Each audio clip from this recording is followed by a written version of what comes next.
ദിവസം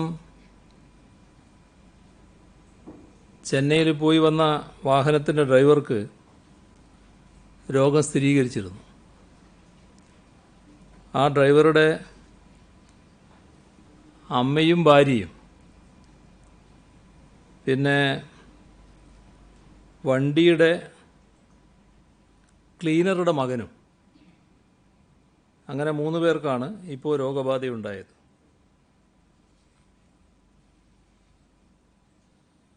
ഇപ്പോൾ മറ്റിടങ്ങളിലൊക്കെ പോയി തിരിച്ചെത്തുമ്പോൾ പാലിക്കേണ്ട സുരക്ഷാ ക്രമീകരണങ്ങൾ അയഞ്ഞാൽ ഉണ്ടാകുന്ന അപകടത്തിൻ്റെ സൂചനയാണ് ഇത് നൽകുന്നത്. ഇന്ന് രോഗബാധയുള്ള ആരുടെയും പരിശോധനാ ഫലം നെഗറ്റീവായി വന്നിട്ടില്ല. ഇതുവരെ 502 പേർക്കാണ് നമ്മുടെ സംസ്ഥാനത്ത് രോഗം സ്ഥിരീകരിച്ചത്. ഇപ്പോൾ ആശുപത്രിയിൽ കഴിയുന്ന രോഗബാധിതരുടെ എണ്ണം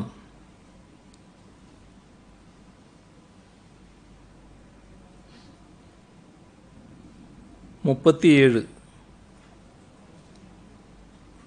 നിരീക്ഷണത്തിലുള്ളത് 21,342 പേര്. വീടുകളിൽ 21,034 പേര്. ആശുപത്രിയിൽ 308 പേര്. ഇന്ന് മാത്രം 86 പേരെ ആശുപത്രിയിൽ പ്രവേശിപ്പിച്ചു. ഇതുവരെ 33,800 സാമ്പിളുകളാണ് പരിശോധനയ്ക്ക് അയച്ചത്. 33,265 എണ്ണം രോഗബാധയില്ല എന്ന് ഉറപ്പാക്കിയിട്ടുണ്ട്. ഇന്ന് 1024 ടെസ്റ്റാണ് നടത്തിയത്. സെന്റിനൽ സർവൈലൻസിൻ്റെ ഭാഗമായി മുൻഗണനാ ഗ്രൂപ്പിൽപ്പെട്ട 2,512 സാമ്പിളുകൾ പരിശോധിച്ചതിൽ 1,979 നെഗറ്റീവ് റിസൾട്ട് വന്നിട്ടുണ്ട്. പുതുതായി ഹോട്ട്സ്പോട്ടുകളൊന്നും ഇന്നില്ല. കണ്ണൂർ 18, കോട്ടയം 6, വയനാട് 4, കൊല്ലം 3, കാസർഗോഡ് 3, പത്തനംതിട്ട, ഇടുക്കി, പാലക്കാട് 1 വീതം. ഇങ്ങനെയാണ് ഇപ്പോൾ ചികിത്സയിലുള്ളവരുടെ എണ്ണം. 4 ജില്ലകൾ കോവിഡ് മുക്തമാണ്.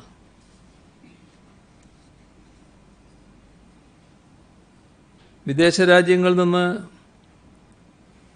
നമ്മുടെ പ്രവാസി സഹോദരങ്ങൾ നാട്ടിലേക്ക് വരാനുള്ള നടപടികൾ കേന്ദ്ര ഗവൺമെൻറ് തുടക്കം കുറിച്ചിട്ടുണ്ട്. പക്ഷേ ആളുകളുടെ എണ്ണം താരതമ്യപ്പെടുത്തിയാൽ വളരെ കുറച്ച് പേരെ മാത്രമേ ആദ്യഘട്ടത്തിൽ കൊണ്ടുവരുന്നുള്ളൂ എന്നാണ് സൂചന. കിട്ടിയ വിവരമനുസരിച്ച് കേരളത്തിലെ കൊച്ചി, കോഴിക്കോട്, തിരുവനന്തപുരം വിമാനത്താവളങ്ങളിലായി ആദ്യത്തെ 5 ദിവസം എത്തിച്ചേരുക 2,250 പേരാണ്. ഇന്ത്യ ഗവൺമെൻറ് ആകെ കേരളത്തിലേക്ക് കൊണ്ടുവരുന്നത് 80,000 പേരെയാണ് എന്നും ഒരു വിവരമുണ്ട്. പക്ഷേ അടിയന്തരമായി നാട്ടിലെത്തിക്കേണ്ടവരുടെ മുൻഗണന നാം കണക്കാക്കിയതനുസരിച്ച് 1,69,136 പേര് വരും. തിരിച്ചു വരാൻ രജിസ്റ്റർ ചെയ്തവർ 4,42,000 പേരും വരും. ഇപ്പോൾ നമ്മൾ മുൻഗണന കണക്കാക്കിയത് തൊഴിൽ നഷ്ടപ്പെട്ടവർ, തൊഴിൽ കരാർ പുതുക്കി കിട്ടാത്തവർ, ജയിൽ മോചിതർ, ഇവർക്കൊന്നും പിന്നെ അവിടെ നിൽക്കാൻ പറ്റില്ല. ഇവരെല്ലാം ഇങ്ങോട്ട് വരൽ മാത്രമേ മാർഗമുള്ളൂ. പിന്നെ ഗർഭിണികൾ, ലോക്ക്ഡൗണിൻ്റെ ഭാഗമായി മാതാപിതാക്കളിൽ നിന്നും വേറിട്ട് നിൽക്കുന്ന കുട്ടികൾ, വിസിറ്റ് വിസയിൽ പോയി കാലാവധി കഴിഞ്ഞവർ, കോഴ്സ് പൂർത്തിയാക്കിയ വിദ്യാർത്ഥികൾ, ഇവരെല്ലാം അടങ്ങുന്നതാണ് നാം തയ്യാറാക്കിയ മുൻഗണനാ ലിസ്റ്റ്. ഇത് കേന്ദ്രത്തിന് സമർപ്പിക്കുകയും ചെയ്തിരുന്നു. നമ്മുടെ ആവശ്യം ആദ്യഘട്ടത്തിൽ തന്നെ ഇവരെ ആകെ നാട്ടിലെത്തിക്കണമെന്നുള്ളതാണ്. അത് കേന്ദ്രം അനുവദിച്ചിട്ടില്ല. സംസ്ഥാനം ഔദ്യോഗിക വെബ്സൈറ്റിലൂടെ ശേഖരിച്ച വിവരങ്ങൾ കേന്ദ്ര ഗവൺമെൻറ്റിനും ബന്ധപ്പെട്ട എംബസികൾക്കും കൈമാറേണ്ടതുണ്ട്. അതിലുള്ള പ്രശ്നം, വിവരങ്ങൾ കൈമാറാനുള്ള സംവിധാനം ഇതുവരെ വിദേശ മന്ത്രാലയവും എംബസികളും ലഭ്യമാക്കിയിട്ടില്ല. ഈ കാര്യം നേരത്തെ തന്നെ ഔദ്യോഗിക തലത്തിൽ അറിയിച്ചിട്ടുള്ളതാണ്. ഇപ്പോൾ പ്രധാനമന്ത്രിയോട് കത്തിലൂടെ ആവശ്യപ്പെടുകയും ചെയ്തിട്ടുണ്ട്. മുൻഗണനാ വിഭാഗങ്ങളിൽപ്പെട്ടവരെ എത്രയും വേഗം സുരക്ഷാ മാനദണ്ഡങ്ങൾ പാലിച്ച് നാട്ടിലെത്തിക്കണമെന്നാണ് കേന്ദ്ര ഗവൺമെൻറ്റിനോട് ആവശ്യപ്പെടാനുള്ളത്. കേരളത്തിൽ 4 അന്താരാഷ്ട്ര വിമാനത്താവളങ്ങളാണുള്ളത്. ഈ 4 വിമാനത്താവളങ്ങൾ വഴിയും പ്രവാസികളെ കൊണ്ടുവരാനുള്ള സജ്ജീകരണമാണ് ഒരുക്കിയത്. പക്ഷേ കണ്ണൂർ വിമാനത്താവളത്തെ അതിൽ നിന്ന് ഒഴിവാക്കിയിരിക്കുകയാണ്. അതിൻ്റെ കാരണം വ്യക്തമാക്കിയിട്ടുമില്ല. കണ്ണൂർ വിമാനത്താവളം വഴി നാട്ടിലെത്തേണ്ട ആയിരക്കണക്കിന് ആളുകളുണ്ട്. രജിസ്റ്റർ ചെയ്ത കേരളീയരിൽ 69,179 പേർ കണ്ണൂരിൽ ഇറങ്ങണമെന്നാണ് താൽപ്പര്യപ്പെട്ടിട്ടുള്ളത്. ഈ ലോക്ക്ഡൗണിൻ്റെ കാലത്ത് മറ്റിടങ്ങളിൽ ഇറങ്ങിയാൽ അവരുടെ യാത്രയിലും മറ്റുമുണ്ടാകുന്ന ബുദ്ധിമുട്ട് ഊഹിക്കാവുന്നതാണ്. ഈ കാര്യവും പ്രധാനമന്ത്രിക്ക് അയച്ച കത്തിൽ വിശദമായി ചൂണ്ടിക്കാണിച്ചു. കേന്ദ്ര ഗവൺമെൻറ് അറിയിച്ചതനുസരിച്ച് കൊറോണ വൈറസ് ബാധിച്ചിട്ടുണ്ടോ എന്ന പരിശോധന നടത്താതെയാണ് വിദേശ രാജ്യങ്ങളിൽ നിന്ന് വിമാനത്തിൽ ആളുകളെ എത്തിക്കുന്നത്. ഇത് വലിയ അപകടം സൃഷ്ടിക്കുന്ന രീതിയാണ്. ഒരു വിമാനത്തിൽ 200ഓളം പേരാണ് ഉണ്ടാവുക.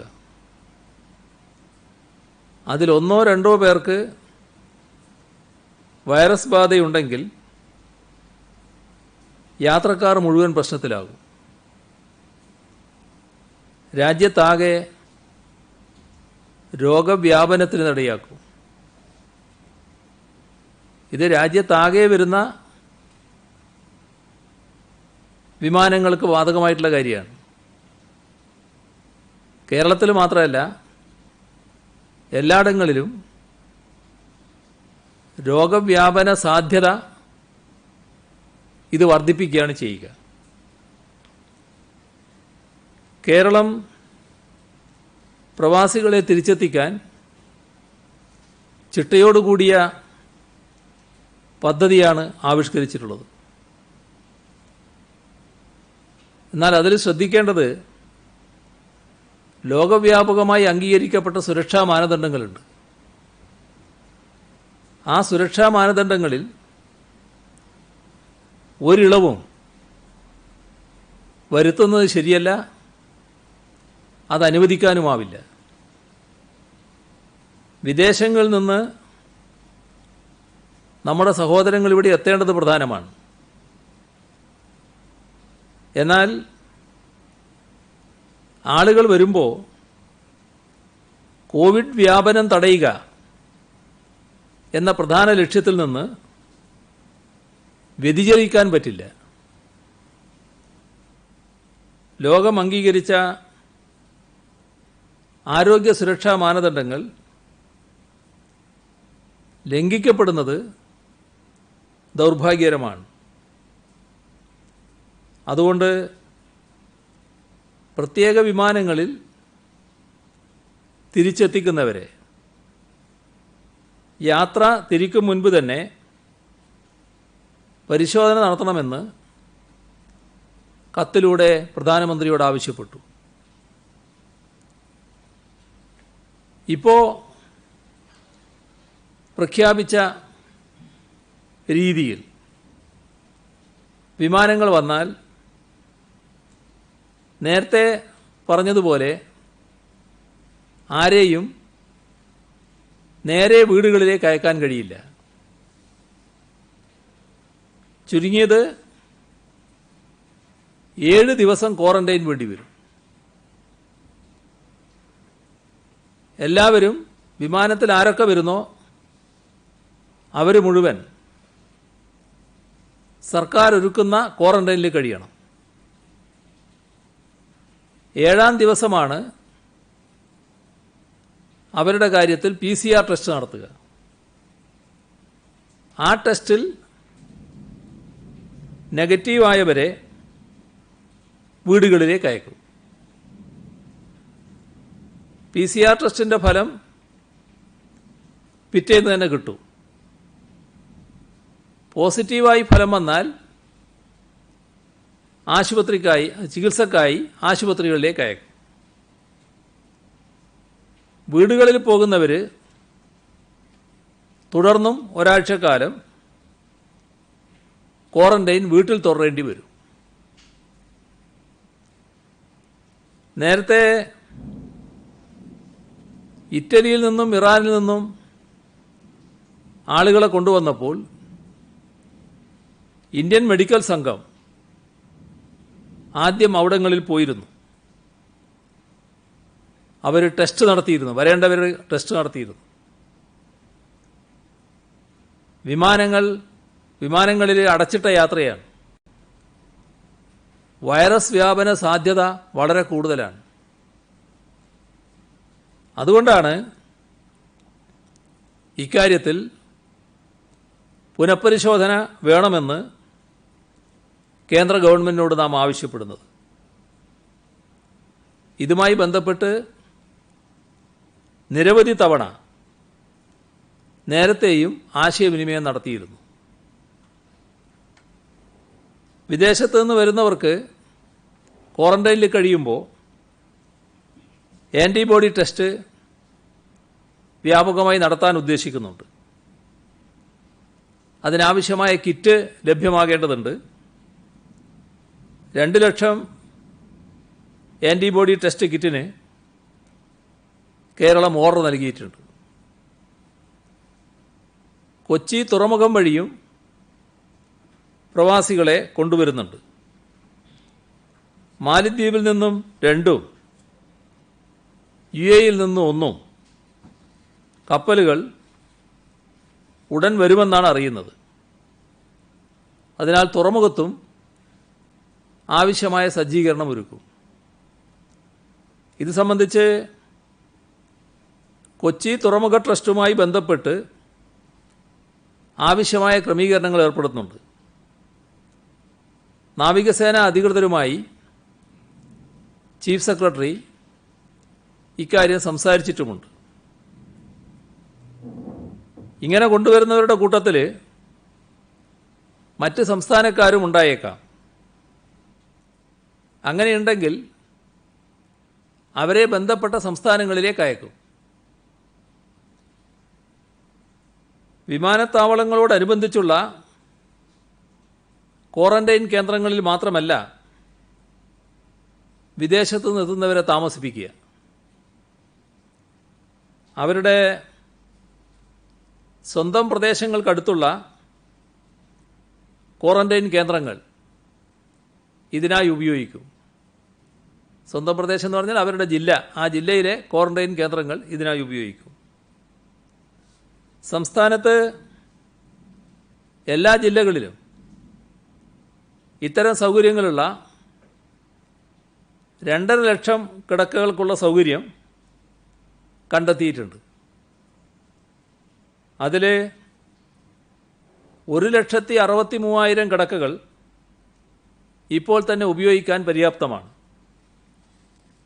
ബാക്കിയുള്ളവ പൂർണ്ണ സജ്ജമാക്കാൻ നിർദ്ദേശം നൽകിയിട്ടുമുണ്ട്. വികേന്ദ്രീകൃതമായ ക്വാറന്റൈൻ സംവിധാനമാണ് ഉണ്ടാവുക. നമ്മുടെ സംസ്ഥാനത്ത് ഒഴിഞ്ഞുകിടക്കുന്ന ധാരാളം വീടുകളുണ്ട്. വലിയ സൗകര്യങ്ങളുടെ വീടുകളാണ്. അത്തരം വീടുകളും വേണ്ടി വന്നാൽ ക്വാറന്റൈൻ ആക്കാൻ ഉദ്ദേശിക്കുന്നുണ്ട്.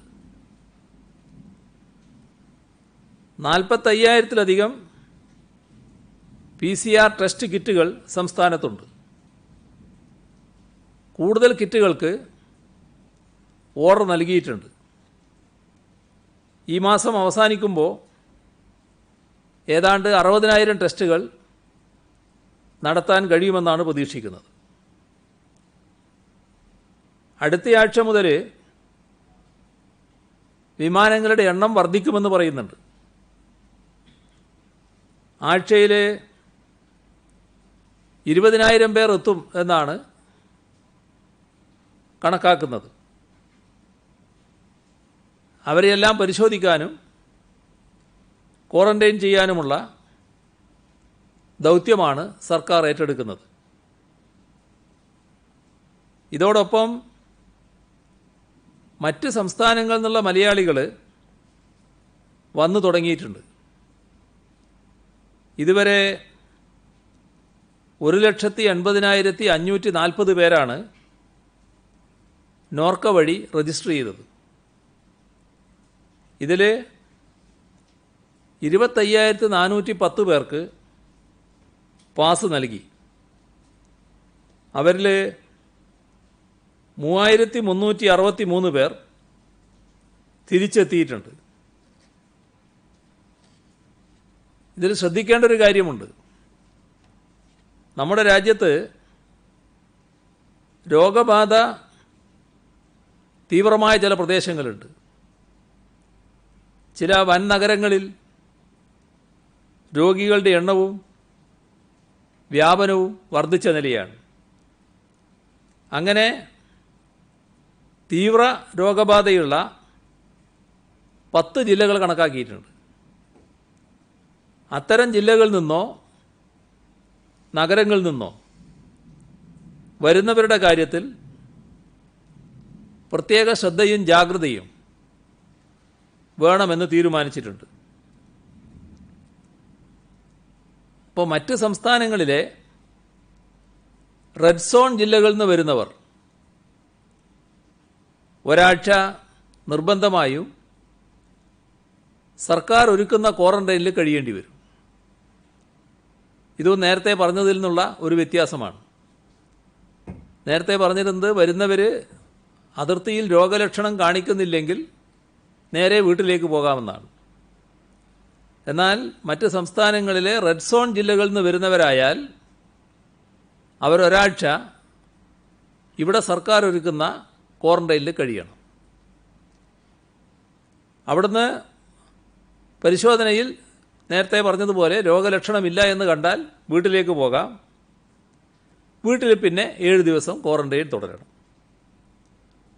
രോഗലക്ഷണമുണ്ടെങ്കിൽ ആശുപത്രിയിലേക്ക് മാറണം. നോർക്കയിൽ രജിസ്റ്റർ ചെയ്ത് അതിർത്തിയിലെത്തുന്നവർ അവിടെ കുടുങ്ങിക്കിടക്കാൻ പാടില്ല. ഇത് ചിലർ അവിടുന്ന് പാസ് വാങ്ങി ഇവിടുത്തെ പാസ് ഇല്ലാതെ വരുന്നുണ്ട്. ഈ രണ്ടിടത്തെയും പാസ് പ്രധാനമാണ്. എവിടുന്നാണോ പുറപ്പെടുന്നത് അവിടുത്തെ പാസും എവിടെയാണോ എത്തേണ്ടത് അവിടുത്തെ പാസും പ്രധാനമാണ്. ഇപ്പോൾ നേരത്തെ തന്നെ സമയം നിശ്ചയിച്ച് കൊടുക്കുന്നുണ്ട്. അപ്പോൾ അവിടെ എത്തിയാൽ, അതിർത്തിയിലെത്തിയാൽ പെട്ടെന്ന് പരിശോധനകൾ പൂർത്തിയാക്കി യാത്ര തുടരാൻ കഴിയണം, കാലതാമസം ഒഴിവാക്കണമെന്ന് കണ്ടിട്ടുണ്ട്. അതിർത്തികളിൽ നിശ്ചയിക്കപ്പെട്ട ഉദ്യോഗസ്ഥർ മാത്രമേ പാടുള്ളൂ. ഇന്നലൊരു ദിവസമാണ് പരിപാടി ആരംഭിച്ചതെങ്കിലും അതിൻ്റെ ഭാഗമായുള്ള ചില അനുഭവങ്ങളുണ്ട്. അപ്പോൾ ഒരു സ്ഥലത്തും സ്വീകരണ പരിപാടിയൊന്നും വേണ്ട, ഉദ്യോഗസ്ഥരല്ലാത്ത ആരും അവിടെ ഉണ്ടാകേണ്ടതുമില്ല, ഒരു സ്വീകരണ പരിപാടിയും അനുവദിക്കുകയുമില്ല. മറ്റ് സംസ്ഥാനങ്ങളിൽ നിന്നുള്ള കേരളീയരെ തിരിച്ചെത്തിക്കാൻ ട്രെയിൻ ഏർപ്പെടുത്തുന്നതിനുള്ള ശ്രമം തുടരുകയാണ്. അതിൽ ഏറ്റവും അകലെ കഴിയുന്ന വിദ്യാർത്ഥികൾ, ഇപ്പോൾ പഞ്ചാബ്, ഹരിയാന പോലുള്ള സംസ്ഥാനങ്ങളിൽ, ഡൽഹി, ഇങ്ങനെയുള്ള വിദ്യാർത്ഥികളുണ്ട്. അത്തരം വിദ്യാർത്ഥികളെ ഡൽഹി കേന്ദ്രമാക്കി തിരിച്ചു കൊണ്ടുവരാനുള്ള, ട്രെയിൻ വഴി തിരിച്ചു കൊണ്ടുവരാനുള്ള ശ്രമം ആരംഭിച്ചിട്ടുണ്ട്. അന്തർ സംസ്ഥാന യാത്രക്ക് വാഹനം ലഭിക്കുന്നതിനുള്ള പ്രയാസം പലരും ചൂണ്ടിക്കാണിക്കുന്നുണ്ട്. അവർ ചെലവ് വഹിക്കാൻ തയ്യാറാണ്, പക്ഷേ വാഹനം ലഭ്യമല്ല. ആ പ്രശ്നം പരിഹരിക്കുന്നതിന് സംവിധാനം ഉണ്ടാക്കുന്നതിന് ആലോചിക്കുന്നുണ്ട്. നമ്മുടെ സംസ്ഥാനത്തുള്ള അതിഥി തൊഴിലാളികളിൽ 14,896 പേർ വിവിധ സംസ്ഥാനങ്ങളിലേക്ക് പോയിട്ടുണ്ട്. ഇന്ന് 3 ട്രെയിനുകളാണ് യാത്ര തിരിച്ചത്. യാത്രാപാസുമായി ബന്ധപ്പെട്ട് ചില കേന്ദ്രങ്ങളിൽ ചില ആശയക്കുഴപ്പങ്ങളുണ്ട്. ഇപ്പോൾ സാധാരണ നിലയിൽ പാസ് വാങ്ങേണ്ടതില്ല എന്ന കാറ്റഗറിയിൽപ്പെടുന്നവർ, ഇപ്പോൾ സർക്കാർ സ്വകാര്യ മേഖലയിൽ പ്രവർത്തിക്കുന്ന ഡോക്ടർമാർ, ആരോഗ്യ പ്രവർത്തകർ, കുടുംബശ്രീ പ്രവർത്തകർ, ശുചീകരണ തൊഴിലാളികൾ, സർക്കാർ ജീവനക്കാർ, ISRO, IT മേഖലകളിലുള്ളവർ, ഡാറ്റാ സെൻറ്റർ ജീവനക്കാർ, ഇവരൊക്കെ മറ്റ് ജില്ലകളിലേക്ക് യാത്ര ചെയ്യേണ്ടി വന്നാൽ തന്നെ പാസ് പ്രത്യേകമായി വാങ്ങേണ്ടതില്ല.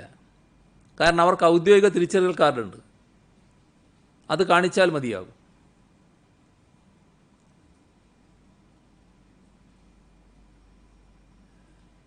വൈകുന്നേരം 7 മണി മുതൽ അടുത്ത ദിവസം രാവിലെ 7 മണി വരെയുള്ള യാത്രാ നിരോധനവും ഇവർക്ക് ബാധകമല്ല. അവശ്യ സർവീസ് വിഭാഗത്തിൽപ്പെടാത്തവർക്കാണ് അത് ബാധകമാവുക. വളരെ അത്യാവശ്യമുള്ള മെഡിക്കൽ ആവശ്യങ്ങൾക്കല്ലാതെ വൈകുന്നേരം 7 മണി മുതൽ രാവിലെ 7 വരെ യാത്ര പാടില്ല. അതായത് ജനങ്ങൾ അനാവശ്യമായി പുറത്തിറങ്ങുന്നത് തടയുക തന്നെയാണ് ഉദ്ദേശം. അതിനാണ് ഈ നിയന്ത്രണം. അത്യാവശ്യ കാര്യങ്ങൾക്ക് സഞ്ചരിക്കാനാണ് പോലീസ് പാസ് സംവിധാനം. ഹോട്ട്സ്പോട്ട് മേഖലകളിലേക്ക്, ഇപ്പോഴത്തെ കണ്ടെയ്ൻമെൻറ്റ് സോൺ, ആ മേഖലകളിലേക്ക് പോലീസ് പാസ് നൽകില്ല. എല്ലാ ദിവസവും ജില്ല വിട്ടുപോയി വരുന്നതിന് പാസ് ലഭിക്കില്ല. ജില്ലാന്തര യാത്രകൾക്ക് തടസ്സമില്ല. നേരത്തെ അതിനത് വ്യക്തമാക്കിയിട്ടുണ്ട്. താമസിക്കുന്ന പോലീസ് സ്റ്റേഷൻ അതിർത്തി എവിടെയാണോ ആ പോലീസ് സ്റ്റേഷനിൽ അപേക്ഷ കൊടുത്താൽ ആവശ്യമായ പാസ് ലഭിക്കും. സംസ്ഥാനത്ത് നിർമ്മാണ പ്രവർത്തനങ്ങൾക്ക് അനുമതി നൽകിയിട്ടുണ്ട്. എന്നാൽ പല സാധനങ്ങൾക്കും അമിത വില ഈടാക്കുന്നുണ്ട് എന്നാണ് പരാതി. നേരത്തെ കയ്യിലുള്ള സ്റ്റോക്കാണ് ഇപ്പോൾ വിൽക്കുന്നത്. ഇപ്പോൾ കുറച്ച് നാൾ വിൽപ്പന നടക്കാത്തത് കൊണ്ട് ആ നടക്കേണ്ട ഘട്ടത്തിൽ നടക്കാത്ത കാര്യത്തിൽ അപ്പോൾ കിട്ടേണ്ടിയിരുന്ന ലാഭം കൂടി ഈ വിൽപ്പനയിലൂടെ സമ്പാദിച്ച് കളയാമെന്ന് ചിന്തിക്കരുത്. ആരും അമിതവില ഈടാക്കാൻ പാടില്ല. അത് തടയാൻ നടപടിയെടുക്കും. നിർമ്മാണ പ്രവർത്തനങ്ങൾ കണ്ടെയ്ൻമെൻറ്റ് സോണുകളിൽ മാത്രമേ ഇപ്പോൾ ആരംഭിക്കുന്നതിന് തടസ്സമുള്ളൂ. മറ്റെല്ലായിടങ്ങളിലും നേരത്തെ പ്രഖ്യാപിച്ച നിർമ്മാണ പ്രവർത്തനങ്ങൾ തുടരാം. മുടങ്ങിക്കിടക്കുന്ന നിർമ്മാണ പ്രവർത്തനങ്ങളുണ്ട്. അത്തരം കാര്യങ്ങൾക്ക് ബന്ധപ്പെട്ട അനുവാദം നൽകണം. വീട് നിർമ്മാണമടക്കമുള്ള സ്വകാര്യ നിർമ്മാണ പ്രവർത്തനങ്ങളുണ്ട്. അതിന് ഒരു തടസ്സവുമില്ല. ഇപ്പോൾ ഒരു പരിശോധനയിൽ കാണുന്നത് 25% താഴെ മാത്രമേ അത്തരം നിർമ്മാണ പ്രവർത്തനങ്ങൾ ആരംഭിച്ചിട്ടുള്ളൂ എന്നാണ്. അപ്പോൾ അത് അനുമതിയുടെ പ്രശ്നമാണ്. അനുമതി നൽകുന്നതിന് യാതൊരു തടസ്സവും ഇക്കാര്യത്തിലില്ല. അതിഥി തൊഴിലാളികൾ നാട്ടിൽ പോകാൻ ആഗ്രഹിക്കുന്നവർ അവരെ നാട്ടിലേക്ക് എത്തിക്കുന്നതിനുള്ള നടപടി തന്നെയാണ് ഇവിടെ തുറന്നു വരുന്നത്. എന്നാൽ എവിടെയാണോ എത്തേണ്ടത് ആ സംസ്ഥാനം കൂടി തീരുമാനിക്കുന്ന മുറക്കാണ് ഇവിടുന്ന് പോവുക. ഇതിൻ്റെ ഭാഗമായി ചില തെറ്റിദ്ധാരണകൾ ഈ വിഭാഗത്തിൻ്റെ ഇടയിൽ പരത്തി അവരെ തെരുവിലിറക്കാനുള്ള ഒരു ശ്രമം നടക്കുന്നുണ്ട്. അതിനെതിരെ ജാഗ്രത തുടരേണ്ടതായിട്ടുണ്ട്. ലോക്ക്ഡൗൺ പ്രഖ്യാപിച്ചത് മുതൽ നാട്ടിൽ പോകാൻ കഴിയാതെ അഴീക്കൽ തുറമുഖത്ത് 60ഓളം അന്തർ സംസ്ഥാന മത്സ്യത്തൊഴിലാളികൾ കുടുങ്ങിക്കിടക്കുന്നുണ്ട്. ഇവിടുന്ന് പോകുന്നതിന് അവർക്ക് യാതൊരു തടസ്സവുമില്ല. അതിനാവശ്യമായ അനുവാദം ഇവിടുന്ന് നൽകും. പക്ഷേ പോകണമെങ്കിൽ എവിടെയാണോ അവർ പോകേണ്ടത് ആ സംസ്ഥാനം കൂടി അനുവദിക്കണം. അവരനുവദിക്കുകയാണെങ്കിൽ ഇവിടുന്ന് പോകുന്നതിന് അനുമതി കൊടുക്കാമെന്നാണ് കണ്ടിട്ടുള്ളത്. പലയിടങ്ങളിലും സ്വകാര്യ ഓഫീസുകൾ തുറക്കാത്തതിനെക്കുറിച്ച് പറയുന്നുണ്ട്. സ്വകാര്യ ഓഫീസുകൾ നിബന്ധന വെച്ച് തുറക്കാൻ അനുവദിക്കും. കണ്ടെയ്ൻമെൻറ്റ് സോണിൽ പറ്റില്ല. അതല്ലാത്തടത്ത് നിശ്ചിത എണ്ണം ആളുകളെ വെച്ച് തുറക്കാനുള്ള അനുമതി നൽകാനാണ് ഉദ്ദേശിക്കുന്നത്.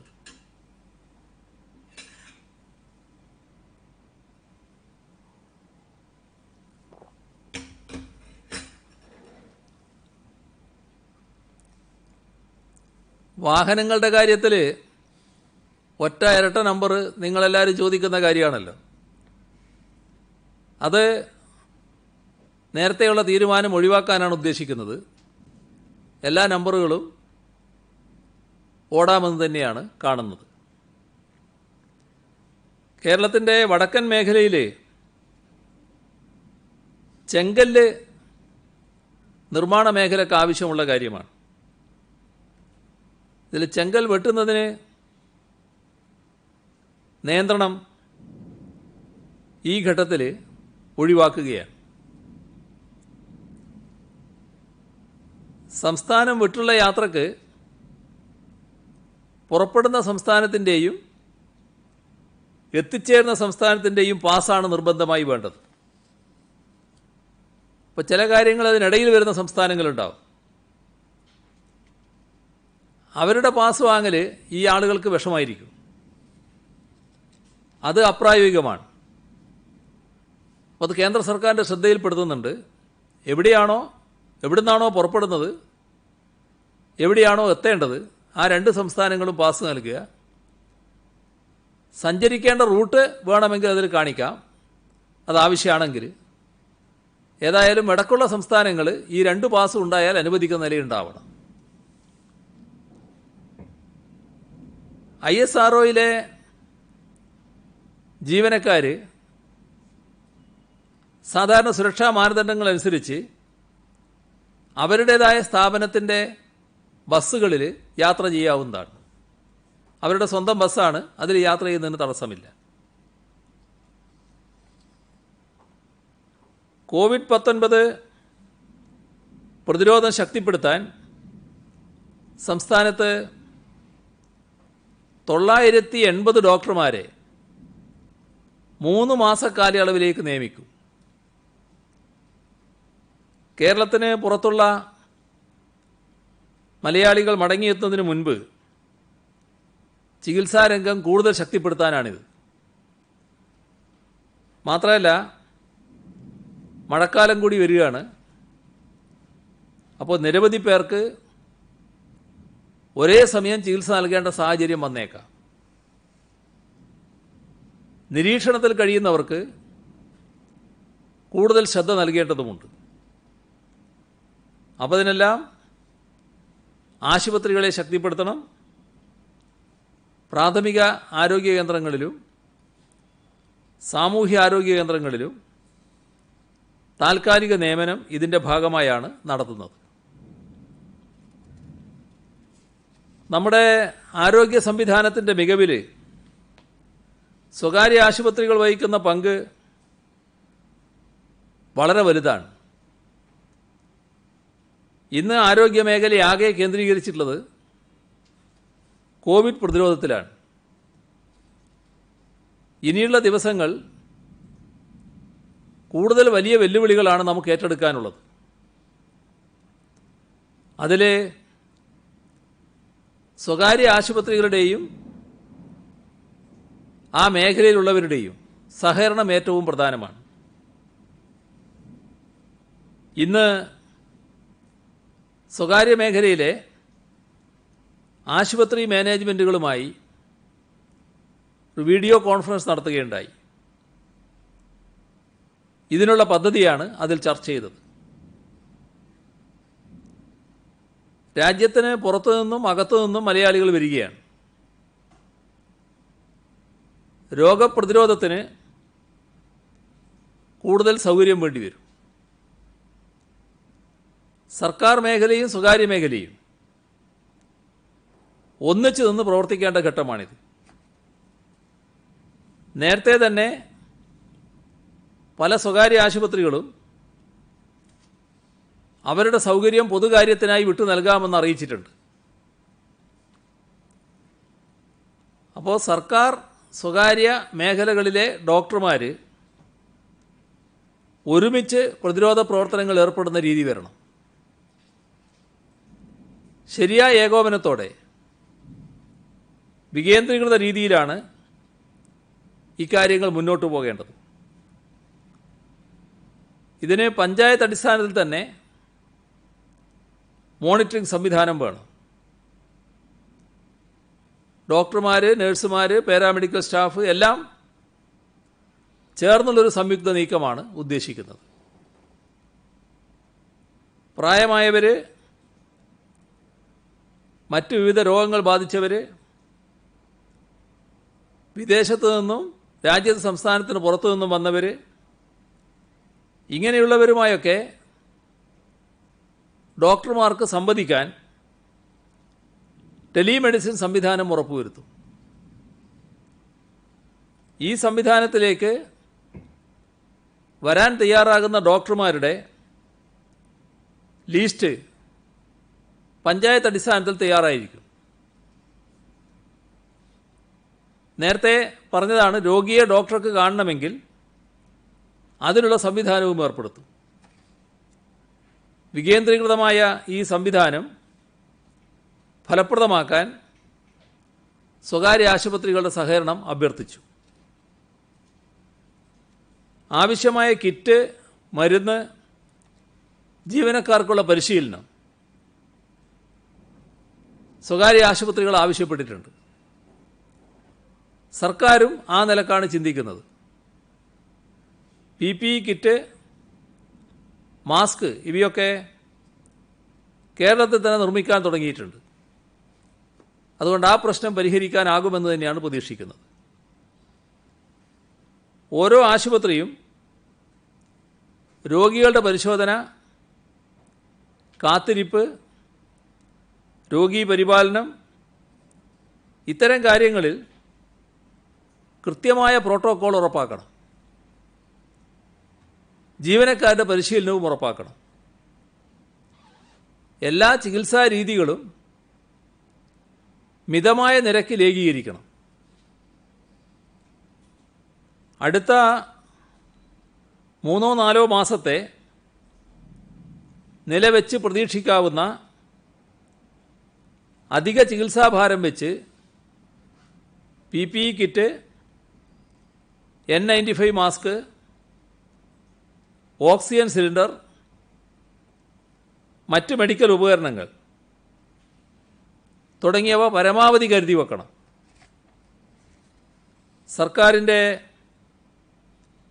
കോവിഡ് പ്രതിരോധ പ്രവർത്തനങ്ങൾക്ക് പൂർണ്ണ സഹകരണമുണ്ടെന്നും ഒപ്പമുണ്ടെന്നും സ്വകാര്യ ആശുപത്രി അധികൃതരെല്ലാം അറിയിക്കുകയുണ്ടായി. ഈ ഘട്ടത്തിൽ ലഭിച്ച ചില സഹായങ്ങൾ പാരിപ്പള്ളി ഗവൺമെൻറ് മെഡിക്കൽ കോളേജിലെ കോവിഡ് ചികിത്സയ്ക്ക് വേണ്ടി KMML 50 ലക്ഷം രൂപ സഹായം കൈമാറി. അവർ നേരത്തെ 2 കോടി രൂപ ദുരിതാശ്വാസ നിധിയിലേക്ക് കൈമാറുകയും ചെയ്തിരുന്നു.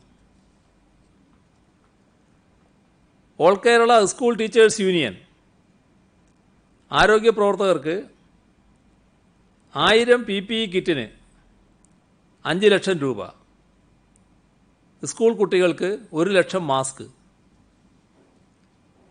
ഹാപ്പി കിഡ്സ് അപ്പാരൽസ്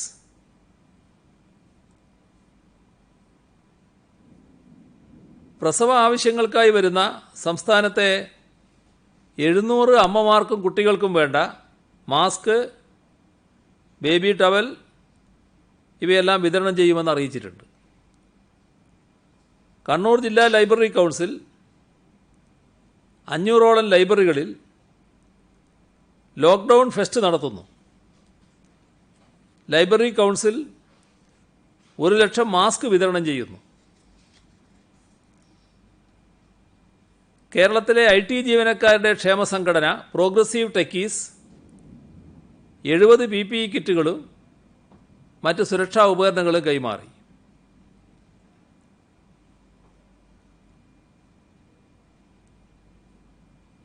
സിനിമാ താരം വിനു മോഹൻ, ഭാര്യ വിന്ധ്യ, തെരുവോരം മുരുകൻ ഇവരുടെ നേതൃത്വത്തിൽ ആലപ്പുഴ മേഖലയിൽ തെരുവിൽ അലഞ്ഞു തിരിഞ്ഞ് നടക്കുന്നവരെ കണ്ടെത്തി ദേഹം വൃത്തിയാക്കി ഭക്ഷണം നൽകി. ദാറുൽ ഹിദായ ഇസ്ലാമിക് യൂണിവേഴ്സിറ്റിക്ക് കീഴിലുള്ള മട്ടന്നൂരിലെ ഉളിയിലെ സ്ഥാപനം ക്വാറന്റൈൻ ആവശ്യങ്ങൾക്ക് വിട്ടു നൽകുമെന്ന് അറിയിച്ചിട്ടുണ്ട്.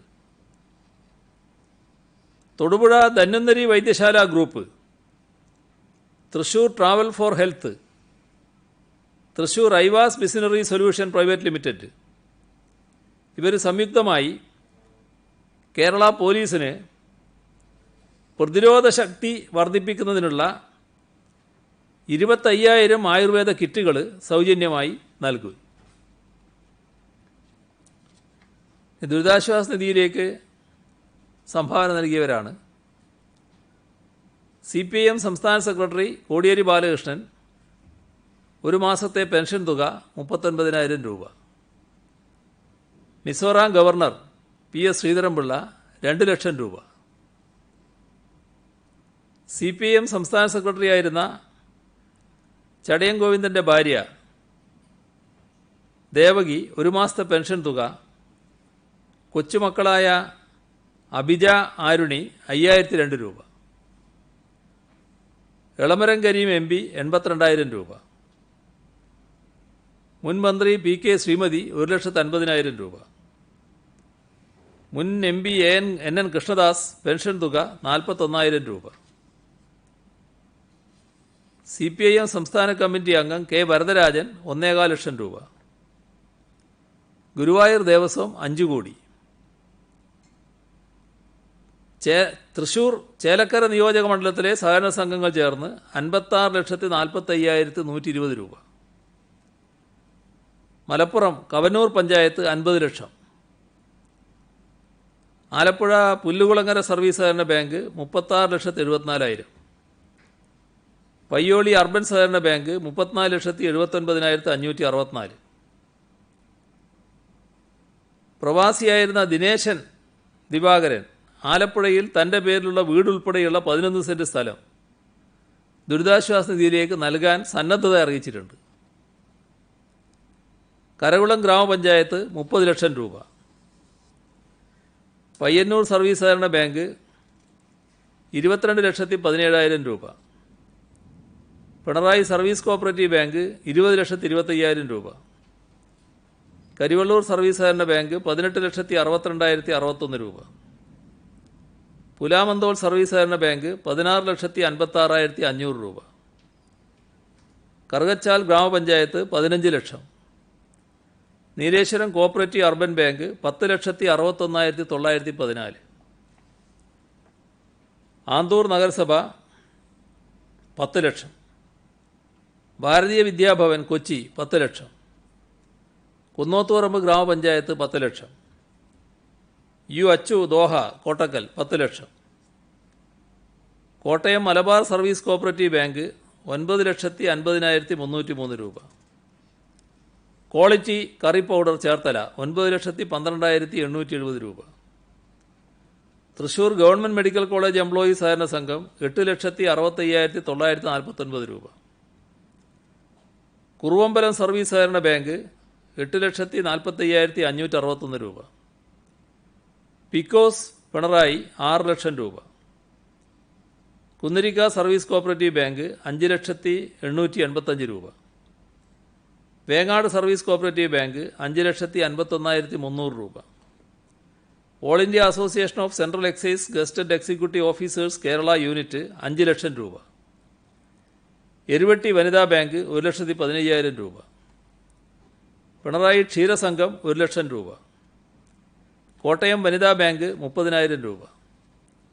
ചിറക്കുനി വനിതാ ബാങ്ക് 65,000 രൂപ. പാതിരിയാട് വനിതാ ബാങ്ക് 63,300 രൂപ. ISRO പെൻഷനേഴ്സ് അസോസിയേഷൻ ആദ്യ ഗഡു 5 ലക്ഷം രൂപ. കേരള പോലീസ് പെൻഷനേഴ്സ് അസോസിയേഷൻ സംസ്ഥാന കമ്മിറ്റി 5 ലക്ഷം രൂപ. Cardiological society of India Kerala ഘടകം 5 ലക്ഷം.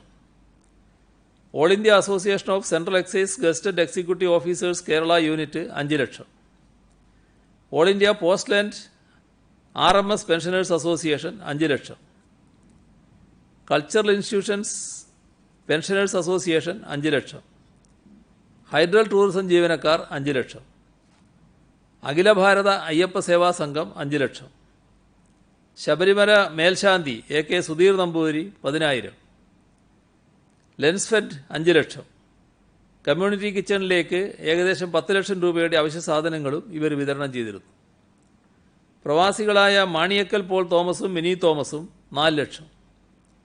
Senior citizens friends welfare association 2,40,000. Kerala Kalamandalam vice chancellor doctor TK Narayanan 2,02,532 രൂപ. പ്രശസ്ത നർത്തകൻ ഡോക്ടർ വേണുഗോപാൽ 2 ലക്ഷം. തൃപ്പൂണിത്തുറ സ്വദേശി Jayadevan 2 lakh. All Kerala tailors association 2 lakh.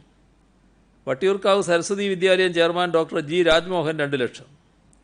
All India reserve bankers association Thiruvananthapuram unit 2 lakh. Alappuzha medical കോളേജിലെ ഡോക്ടർ സത്യൻ ജി 2 ലക്ഷം. തൃശൂർ കാരമുക്ക് ചിദംബര ക്ഷേത്രം 2 lakh. Usman Haji Sheikh group of company trident arcade Kalpetta 2 lakh. Aluva Kadungallur service സഹകരണ bank 1,65,000. ഇടപ്പയിൽ ഫോറിങ്സ് 1 ലക്ഷം. കെൽട്രോണിൽ നിന്ന് വിരമിച്ച ജീവനക്കാർ 1,51,515 രൂപ. പ്രവാസി വാട്സപ്പ് കൂട്ടായ്മ Changaramkulam 1,30,500. Kozhikode Iqra hospital staff recreation club 1,04,100. Karulai ഉള്ളിയിൽ ഗവൺമെൻറ് UP സ്കൂൾ അധ്യാപകൻ TK ശ്രീകുമാറും ഭാര്യ Karulai KM higher secondary school principal ലാജിയും 1,20,000 രൂപ. KV നാരായണമാരാർ പള്ളിക്കുന്ന് 1 മാസത്തെ പെൻഷൻ തുകയ്ക്ക് പുറമെ 1 ലക്ഷം രൂപ. റീജിയണൽ ക്യാൻസർ സെൻ്ററിലെ സർജറി വിഭാഗത്തിലെ additional professor doctor K Chandramohan, ഭാര്യ ദേവി മോഹൻ എന്നിവർ ചേർന്ന് 1 ലക്ഷം. സർവീസ് പെൻഷനറായ പട്ടത്താനം നഗർ 71 പ്രൊഫസർ S ഷാനവാസ് 1 ലക്ഷം. മുൻ ലേബർ കമ്മീഷണറും തിരുവനന്തപുരം ജില്ലാ കളക്ടറുമായ retired IAS officer S Srinivasan 1 lakh. Thrissur Paringottukara Kanadikkavu മഠാധിപതി Vishnu Bharatiya Swami 1 lakh. Pattoor saint Ignatius Knanaya Syrian church 1 lakh. Aikyamala Araya Mahasabha 1 lakh. Ernakulam Viveka Chandrika സഭ 1 ലക്ഷം. VVS fresh and fine outlet director Shabu 1,01,000 രൂപ. പൊതുമരാമത്ത് വകുപ്പിൽ നിന്ന് വിരമിച്ച C രാമചന്ദ്രൻ, പൊതുവിദ്യാഭ്യാസ വകുപ്പിൽ നിന്ന് വിരമിച്ച ഭാര്യ KN പൊന്നമ്മ എന്നിവർ ചേർന്ന് 1 ലക്ഷം രൂപ. ചേർത്തല എഴുപുന്ന ഗ്രാമപഞ്ചായത്ത് മുൻ പ്രസിഡന്റായിരുന്ന അന്തരിച്ച KS ദാനജയൻ്റെ ഭാര്യ സതീ ദാനജയൻ 1 ലക്ഷം രൂപ. 3 സ്റ്റാർ ക്രിയേഷൻ ആലുവ എറണാകുളം 1 ലക്ഷം. AMA ഓയിൽ മിൽ പെരുമ്പാവൂർ 1 ലക്ഷം. പെരിന്തൽമണ്ണ കണ്ണാന്തൊടി മൈതൂട്ടി സക്കാത്ത് 1,05,000 രൂപ. പുഷ്പ ബാബു റസൽ ഒമാൻ 1 ലക്ഷം. മലപ്പുറം മങ്കട സ്വാശ്രയ കർഷക സമിതി 1,01,000. മാറാക്കര CV അബ്ദുൽ കരീം ഹാജി 1 ലക്ഷം. പോലീസ് കംപ്ലയിൻറ്റ് അതോറിറ്റി അംഗം KP സോമരാജൻ IPS 1 മാസത്തെ ശമ്പളം. Private building contractors association Kozhikode ജില്ലാ കമ്മിറ്റി 1,35,500. വിഴിഞ്ഞം സബ് ട്രഷറിയിൽ നിന്നും വിരമിച്ച G രാജൻ 1 ലക്ഷം. Velliyur captain Lakshmi charitable trust 1 ലക്ഷം. കോട്ടയം ഇലക്കാട് സെൻറ് മേരീസ് പള്ളി വികാരി father Paul Chalaveettil Jesus fans trust chairman Biju പാലായിൽ എന്നിവരുടെ നേതൃത്വത്തിൽ സമാഹരിച്ചത് 1 ലക്ഷം. മസ്കറ്റ് സലാലയിൽ ജോലി ചെയ്യുന്ന കൂടാളിയിലെ MB ഷംസുദ്ദീൻ 1 ലക്ഷം. സമഗ്ര ശിക്ഷ കണ്ണൂർ ജില്ലാ പ്രോജക്റ്റ് കോർഡിനേറ്റർ TP വേണുഗോപാലിന് 1 ലക്ഷം. കാസർഗോഡ് ഗവൺമെൻറ് കോളേജ് പൂർവ്വ വിദ്യാർത്ഥി കൂട്ടായ്മ 1,50,000 രൂപ. ഒപ്പരം യൂറോപ്പിലെ മാൾട്ട യുവധാര സാംസ്കാരിക വേദി 1 ലക്ഷം. കേപ്പ് ഡയറക്ടർ R ശശികുമാർ 1,04,14 രൂപ. AG's office audit and accounts association convener R Krishnakumar 1 ലക്ഷം. അദ്ദേഹത്തിൻ്റെ ഭാര്യ കേരള കോപ്പറേറ്റീവ് ഓംബുഡ്സ്മാൻ ജീന ജോസ് 75,000 രൂപ. മകൾ അശ്വതി കൃഷ്ണകുമാർ സ്വന്തം പെയിൻറ്റിംഗ് വിറ്റ് കിട്ടിയ 5,000 രൂപ. തിരുവനന്തപുരം എഞ്ചിനീയറിംഗ് കോളേജ് എംപ്ലോയീസ് സഹകരണ സംഘം 1,49,543. Thrissur Moorkanikkara TR Govindankutty foundation 1,11,111. Kerala government dental officers forum 1 lakh. Kandoth Srikurumba Bhagavathi ക്ഷേത്രം 1 ലക്ഷം. നെന്മാറ തേവർമണി തെക്കേത്തറ വീട്ടിൽ മാധവിയമ്മ 1 സ്വർണ്ണവള. മലപ്പുറം മങ്കട സ്വാശ്രയ കർഷക സമിതി 1,00,000 രൂപ. കൊട്ടാരക്കരയിലെ ഹോട്ടൽ ഉടമ വിജയൻ 1 ലക്ഷം. കോട്ടയം ചങ്ങനാശ്ശേരിയിലെ ബിസ്മി ലോട്ടറി ഏജൻസി ഉടമ TA ബൈജു പണം കൊടുത്ത് ജനങ്ങളിൽ നിന്ന് വാങ്ങിയ 1 ലക്ഷം രൂപയുടെ സമ്മാനാർഹമായ ലോട്ടറി ടിക്കറ്റുകൾ. K Chandrasekhara Babu retired IAS 50,000 രൂപ. ഇനി കുട്ടികളുടെ സംഭാവനയുണ്ട്. കുട്ടികളുടെ പേര് പറയാതിരുന്നാലൊരു മോശമാണല്ലോ. മഞ്ചേരി 7ാം ക്ലാസ് വിദ്യാർത്ഥിനി അനാമിക തൻ്റെ കമ്മൽ ദുരിതാശ്വാസ നിധിയിലേക്ക്. കൊട്ടാരക്കര ഭവാനി കലാവേദിയിലെ കുട്ടികൾ 15,001. അബുദാബി ഇന്ത്യൻ സ്കൂൾ വിദ്യാർത്ഥിനികളായ ഗായത്രി സലീഷ്, ഹിരണ്യ സലീഷ് 10,000. മലപ്പുറം തിരൂരങ്ങാടിയിലെ മിഷാൽ മുഹമ്മദ് ഭിന്നശേഷി പെൻഷനിൽ നിന്നും 10,000. പാലാ അന്തിനാട് ആകാശ് കൃഷ്ണ, ആര്യൻ കൃഷ്ണ, അക്ഷര 10,000. വട്ടിയൂർക്കാവ് സരസ്വതി വിദ്യാലയത്തിലെ വിദ്യാർത്ഥി കാരുണ്യ കൂട്ടായ്മ പ്രതിമാസം 10,000 രൂപ വീതം ഈ അധ്യയന വർഷം മുഴുവൻ നൽകാൻ തീരുമാനിച്ചിട്ടുണ്ട്. ആദ്യ ഗഡു കൈമാറി. പോത്തങ്കോട് കുളപ്പാറ ഐശ്വര്യയിൽ ദക്ഷിണ VS ലാലും വിഷ്ണു VS ലാലും 9,250. കാസർഗോഡ് അജാനൂർ ഫഫ മറിയം 6,000. വെള്ളായണി കുഴിവിള ഗൗരീശങ്കരത്തിൽ ആദിത്യൻ അനന്തിക 6,004 രൂപ. Kanichukulangara VNSS SN trust central school Devanarayanan Devasree Suresh 5,500. Valappad Bharatiya Vidya Bhavan സ്കൂളിലെ 10ാം ക്ലാസ് വിദ്യാർത്ഥിനി നതാഷ പത്മ 8,200. കരുനാഗപ്പള്ളി ഇടക്കുളങ്ങര അശ്വതിയിൽ ശ്രീനിഷ 5,000. പയ്യന്നൂർ കണ്ടോത്ത് സിവിൽ പോലീസ് ഓഫീസറായിരുന്ന മൈച്ച രവീന്ദ്രൻ്റെ മക്കൾ അമൽ അനൽ 5,000. പിണറായിലെ ഷഹിൻഷാ സ്കോളർഷിപ്പ് തുക 4,000 രൂപ. Neerkunnam STV government UP school ലഹരിവിരുദ്ധ കൂട്ടായ്മ തണൽ 3,945. സനികദേവ് കോഴിക്കോട് പ്രസൻറ്റേഷൻ 3,000 രൂപ. മുംബൈയിൽ താമസിക്കുന്ന മലയാളി 8ാം ക്ലാസ്സുകാരി പ്രിയാഞ്ചി B ഷാ 3,001 രൂപ. തൃശൂർ ചാഴൂരിലെ ചുള്ളിപ്പറമ്പിൽ സജീവൻ മകൻ സൗരവ് 2 മാസത്തെ ഭിന്നശേഷി പെൻഷൻ. രാമന്തളി ബെഡ്സ് സ്കൂൾ വിദ്യാർത്ഥി ഹരികൃഷ്ണൻ 1,500 രൂപ. കാഞ്ഞിരപ്പള്ളി എടകുന്നം മേരി മാതാ പബ്ലിക് സ്കൂൾ 2ാം ക്ലാസ് വിദ്യാർത്ഥി ശ്രീദേവേസ് ചാലിൽ 1,030 രൂപ. അലിന Robert Vazhuthacaud Carmel girls HSS 500 രൂപ. തമന്ന നസീർ ശ്രീകാര്യ 478. അരുണാചൽ പ്രദേശിൽ താമസിക്കുന്ന മലയാളികൾ ഹേമന്ത് കൃതാർത്ഥ 430. പുതുപ്പള്ളി എറിയാട് ഗവൺമെൻറ് UP സ്കൂളിലെ 2ാം ക്ലാസ് വിദ്യാർത്ഥിനി എലിസബത്ത് സൂസൻ സുനിൽ 2,002. കുമാരി ആർദ്ര പരിയാരം 3,000. പ്രാർത്ഥന പ്രമോദ് ചെങ്ങന്നൂർ 2,500. പള്ളിക്കര കല്ലിങ്കാലിൽ മറിയം ഷിഹാന സഹോദരൻ മുഹമ്മദ് KC 2,000 രൂപ. തിരുവനന്തപുരം ചാല KK മാർക്കറ്റ് റോഡിന് സമീപം സുഹ ഫാത്തിമ 1,100 രൂപ. മീര മിലാൻ അജിത്ത് 60,000 രൂപ. അങ്ങനെ വലിയൊരു ലിസ്റ്റാണ്. ഈ കുട്ടികളാകുമ്പോൾ വായിക്കാതിരുന്നാലൊരു മോശമാണല്ലോ. അപ്പോൾ സമയം കുറച്ചായി എന്ന് മാത്രം. ഇത്രയാണ് ഇന്ന് പറയാനുള്ളത്.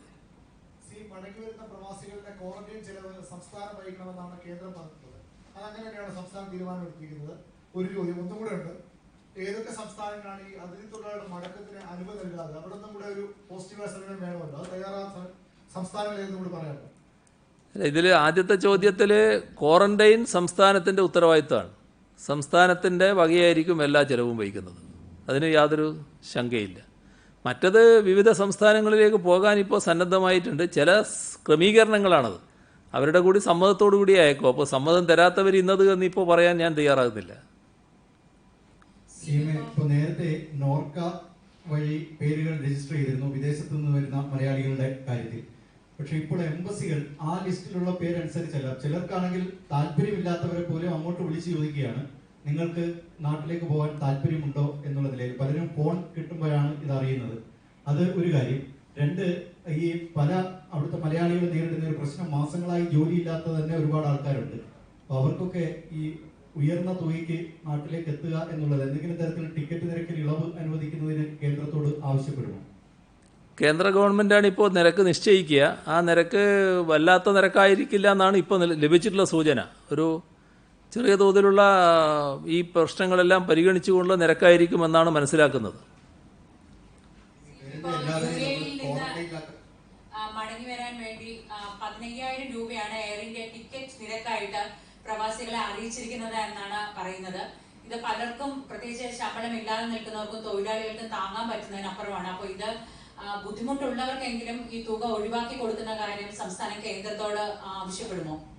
കേന്ദ്ര ഗവൺമെൻറ് പൂർണ്ണമായിട്ട് ഒഴിവാക്കി കൊടുക്കുന്ന സാഹചര്യം നല്ലത് തന്നെയാണ്. ഇത്തരം ആളുകൾക്ക്, വരുമാനമില്ലാത്തവർ, കുറച്ച് നാളായിട്ട് വരുമാനമില്ലാത്തവർ, പിന്നെ ലേബർ ക്യാമ്പിൽ തൊഴിൽ നഷ്ടപ്പെട്ടിരിക്കുന്നവർ, അങ്ങനെയുള്ളവർക്ക് സ്വാഭാവികമായിട്ടും ഇത് പ്രയാസങ്ങൾ ഉണ്ടാക്കും. അത് സ്വാഭാവികമായും കേന്ദ്ര സർക്കാർ ചിന്തിക്കേണ്ട ഒരു കാര്യമാണ്. അത് നേരത്തെ തന്നെ സർക്കാർ ആ പ്രശ്നങ്ങൾ ഉന്നയിച്ചിട്ടുമുണ്ട്. വരുന്ന ആൾക്കാരെല്ലാം നമ്മൾ ക്വാറന്റൈൻ ചെയ്യാൻ വേണ്ടി തീരുമാനമെടുത്തിട്ടുണ്ട്. നമ്മൾ നേരത്തെ ഇറക്കിയ ഒരു മാർഗനിർദ്ദേശ പ്രകാരമാണെങ്കിൽ ഈ വരുന്നവർ ആവശ്യപ്പെടുന്നെങ്കിൽ സ്വന്തം നിലയ്ക്ക് ഹോട്ടലിലോ റിസോർട്ടിലോ അവർക്ക് ക്വാറന്റൈൻ സംവിധാനം ഒരുക്കുന്നതിന് നേരത്തെ ഒരു മാർഗനിർദ്ദേശം ഇറക്കിയത്. ആ തീരുമാനത്തിൽ ഇപ്പോഴും മാറ്റമുണ്ടോ? ആ തീരുമാനം അങ്ങനെ തന്നെയാണോ? ഇപ്പോൾ മാറ്റമുണ്ട്. അതായത് നേരത്തെ ഉള്ള നില അവിടെ ഒരു പരിശോധന നടത്തി രോഗമില്ലാത്തവരെയാണ് ഈ ഫ്ലൈറ്റുകളിൽ കൊണ്ടുവരുന്നത്. ഇപ്പോൾ അങ്ങനൊരു പരിശോധനയുടെ ഭാഗമല്ലാതെ വരുമ്പോൾ എല്ലാവരും വരും. അപ്പോൾ എല്ലാവരും വരുമ്പോൾ നമ്മളെല്ലാവരെയും രോഗബാധിതരാണോ എന്ന് പരിശോധിക്കാൻ നിർബന്ധിതരാണ്. അപ്പോൾ അതുകൊണ്ട് തന്നെ അവർക്ക് അവരുടേതായ സ്വതന്ത്രമായ സ്ഥലത്ത് പോയി താമസിക്കാൻ പറ്റില്ല. ഈ 7 ദിവസം ക്വാറന്റൈൻ ഏർപ്പെടുന്നത് സർക്കാർ സംവിധാനം തന്നെയാണ്.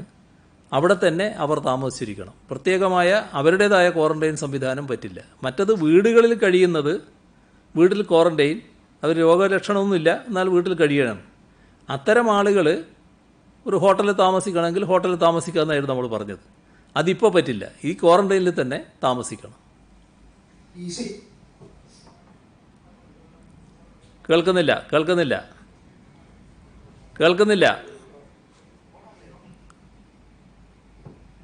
ഹലോ സിഎം, ഇപ്പൊ ഒരുപാട് പൈസ കൊടുത്ത കണക്കെല്ലാം പറഞ്ഞല്ലോ. ഈ വിവിധ DCC അധ്യക്ഷന്മാര് 10 ലക്ഷം രൂപയുടെ ചെക്കുമായിട്ട് കളക്ടറേറ്റുകളിൽ കയറിറങ്ങി നടക്കുക. പക്ഷേ പൈസ കളക്ടർമാര് വാങ്ങിക്കുന്നതെന്നാണ് അവർ പരാതി. അവരടുത്ത് പൈസ ഇല്ലാന്ന് ഞാൻ ഒരിക്കലും പറഞ്ഞിട്ടില്ല. അത് ഇവിടെ സംസ്ഥാന ഗവൺമെൻറ് ആരുടെയും പൈസ കൊടുക്കുന്നില്ല. അതുകൊണ്ട് തന്നെ സംസ്ഥാന ഗവൺമെൻറ് ഇതുമായി ബന്ധപ്പെട്ടൊരു പൈസ ആരിൽ നിന്നും വാങ്ങാനും തയ്യാറാകുന്നില്ല. ഈ കാര്യങ്ങളെല്ലാം കേന്ദ്ര ഗവൺമെൻറ്റാണ് നിർവഹിക്കുന്നത്. കേന്ദ്ര ഗവൺമെൻറ്റിൻ്റെ ബാധ്യതയിൽപ്പെട്ടതാണ്. അതുകൊണ്ട് സംസ്ഥാന ഗവൺമെൻറ് അതിലൊരു കക്ഷിയായി ചേരാനില്ല. അവരെ കയ്യിലുള്ള പൈസ അവരെ കയ്യിൽ തന്നെ നിൽക്കട്ടെ. സംസ്ഥാന ഗവൺമെൻറ് ഇപ്പോൾ വാങ്ങാൻ സന്നദ്ധമല്ല. എങ്ങനെ? ഇതെൻ്റെ വ്യക്തിപരമായ പ്രശ്നമല്ലല്ലോ. വ്യക്തിപരമായ പ്രശ്നം വരുമ്പോഴാണല്ലോ അഭിമാനത്തിൻ്റെയും ദുരഭിമാനത്തിൻ്റെയും ഒക്കെ പ്രശ്നം വരുന്നത്. അത് വ്യക്തിപരമായ അഭിമാനം എല്ലാവർക്കും ഉണ്ടാകുന്നത് നല്ലതാണ്. ആ പറഞ്ഞവരോട് എനിക്ക് അതേ പറയാനുള്ളൂ. നാടിതൊക്കെ കാണുന്നില്ലേ, കേൾക്കുകയും ചെയ്തില്ലേ? നമ്മുടെ ഈ വിദേശത്ത് നിന്ന് വരുന്ന ആളുകളുടെ ഈ രോഗപരിശോധനയുടെ കാര്യത്തിൽ കത്തയച്ചല്ലാതെ നമ്മുടെ ചീഫ് സെക്രട്ടറി, ക്യാബിനറ്റ് സെക്രട്ടറികളോ സംസാരിക്കുകയോ അല്ലെങ്കിൽ അത്തരത്തിൽ വീഡിയോ കോൺഫറൻസിങ്ങിലോ അത്തരത്തിൽ എന്തെങ്കിലും ആശയവിനിമയം നടന്നിട്ടുണ്ടോ? കാരണം ഇമ്മീഡിയറ്റ് ആയിട്ടൊരു റെസ്പോൺസ് വേണ്ട കാര്യമാണല്ലോ. നേരത്തെ മുതലേ ഈ കാര്യങ്ങൾ ബന്ധപ്പെട്ടുകൊണ്ടിരിക്കുന്നുണ്ട്. ഇത് ഈ പ്രശ്നം ഉന്നയിച്ച ഘട്ടത്തിൽ തന്നെ ഈ പ്രശ്നത്തിൻ്റെ നമ്മുടെ നിലപാട് അങ്ങോട്ടും പറഞ്ഞിട്ടുണ്ട്. അതെല്ലാം നടന്നിട്ടുണ്ട്. ആ ആശയവിനിമയമൊക്കെ നടന്നിട്ടുണ്ട്. അതിലൊന്നും ഒരു കുറവും വന്നിട്ടില്ല. സിഎമ്മിന്റെ വൈകിട്ടത്തെ പത്രസമ്മേളനങ്ങൾ ഈ പ്രതിപക്ഷ നേതാക്കന്മാരെ അപമാനിക്കാൻ വേണ്ടിയാണെന്നാണ് KPCCയുടെ അധ്യക്ഷൻ മുല്ലപ്പള്ളി രാമചന്ദ്രൻ പറയുന്നത്. മാത്രമല്ല CM ഈ മുഖ്യമന്ത്രി കസേരയിലാണ് ഇരിക്കുന്നതെന്ന് പലപ്പോഴും മറന്നു പോകുന്നു എന്നൊരു വിമർശനം കൂടി മുല്ലപ്പള്ളി രാമചന്ദ്രൻ ഉന്നയിക്കുന്നുണ്ട്.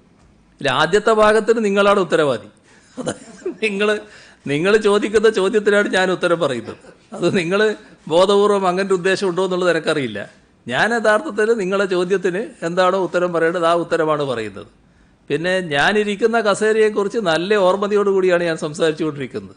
അല്ലെങ്കിൽ പല കാര്യങ്ങളും എനിക്ക് അങ്ങോട്ട് പറയാനുണ്ടായിരുന്നു. അതെല്ലാം ഈ പരിമിതിക്കകത്ത് നിന്നുകൊണ്ട് മാത്രമേ ഞാനിപ്പോൾ സംസാരിക്കുന്നുള്ളൂ. മറ്റ് പല സംസ്ഥാനങ്ങളിലും കേന്ദ്രത്തിന്റെ മാർഗനിർദ്ദേശം അനുസരിച്ച് മദ്യശാലകൾ പല സംസ്ഥാനങ്ങളിലും തുറക്കുന്നുണ്ടായിരുന്നു. നമ്മൾ ഈ മദ്യ നിരോധനത്തിലേക്ക് പോകുന്നു എന്ന സൂചനയാണ്. നമ്മൾ അത്തരത്തിലൊരു തീരുമാനം എടുക്കാൻ വേണ്ടി ആലോചിക്കുന്നുണ്ട് മദ്യശാലകൾ തുറക്കുന്നതിന്. അതിനെപ്പറ്റി ഒരാശങ്കയും വേണ്ട. മദ്യനിരോധനത്തിലേക്കൊന്നും പോകാൻ ആലോചിക്കുന്നില്ല. പക്ഷേ ഇപ്പോൾ ഈ ദിവസങ്ങൾ അതിന് പ്രായോഗികമല്ല എന്നാണ് നാം കാണുന്നത്. അതുകൊണ്ടാണ് ഇപ്പോൾ വേണ്ടെന്ന് വെച്ചിട്ടുള്ളത്. ഒരാശങ്ക ആ കാര്യത്തിൽ വേണ്ട.